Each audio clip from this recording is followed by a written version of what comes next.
Welcome. I am Søren Bækgaard Hansen. I am part of Arla IT's leadership team, and I'm also responsible for keeping an eye on new technologies that can drive value here at Arla. This is a very short introduction video regarding artificial intelligence.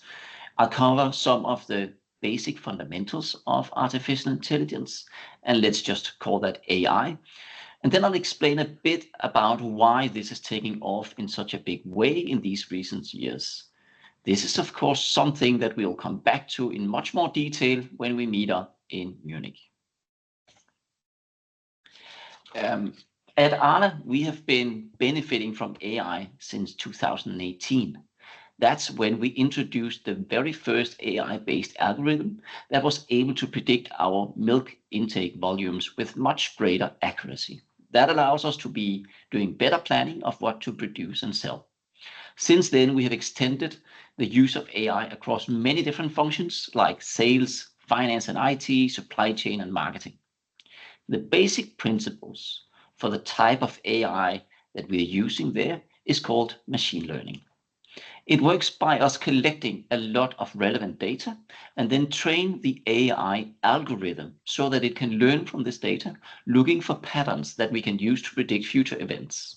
Patterns that are much too advanced for a human to discover manually, at least with the same precision. This type of AI we can refer to as analytical AI. And until 2022, that was what AI was about. But since November 2022, another type of AI has emerged on that stage, and that is something that is completely different. And to understand that, let's for a moment imagine that AI has the shape of a human brain. The AI that we know, the analytical AI, will represent the one half of that brain, the left side. This side is responsible for logical thinking, data analysis, and problem solving. But now let's look at the right side of that brain image, generative AI. That's the new thing, and this is still maturing. This began with some scientists at Google that published an article about an innovation they had made in 2017. It was a theory about a new type of AI algorithm that was able to understand text. It was able to add a weight of the importance of each word relative to other words. And it was able to put a weight to the importance of a sentence relative to other sentences. And that was a new thing. And furthermore, they had designed this new algorithm in a way where you can train it using many computers at the same time, feeding it with a lot of information. So in reality, they became able to read and understand the entire internet in one model.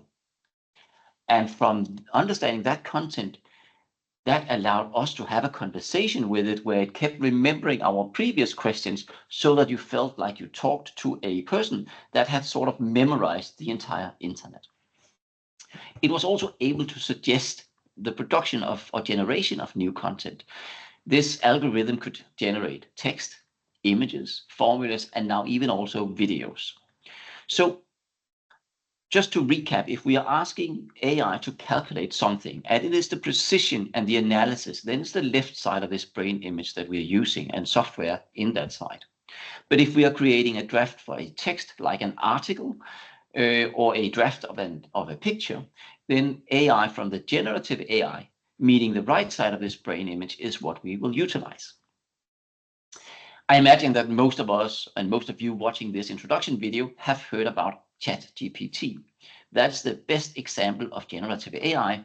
And we've also established an Arla GPT, which is similar, but inside our firewall so that we can, in a secure manner, get to use and be familiar with this type of technology. But now, ChatGPT was launched, as I said before, in November 2022.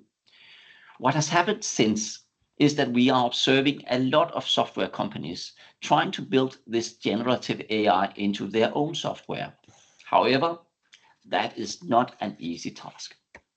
And what you see here is a model developed by an advisor company called Gartner. They introduced this many years ago, and it describes how all hyped innovations or software innovations at first are over-promising. We're calling that like they're peaking in inflated expectations. And then before at a later stage, they actually arrive at the plateau of productivity where we see some real benefit use of these tools. At Arla, we are observing this trend to ensure that we are not investing too early. But we are also seeing that more and more functional areas, we see software that we expect in 2025 will be ready for more scaled benefit realization. The common denominator here is that the data quality that we utilize together with any type of AI need to be good to produce a high quality outcome. So with this picture of a brain in two halves, where the one side is the analytical side, where precision and calculation has its home, and the other side of the brain is where creativity and content generation has its home, I hope you now have a high level understanding of some of the AI topics that we will be talking much more about in a few days' time. See you in Munich.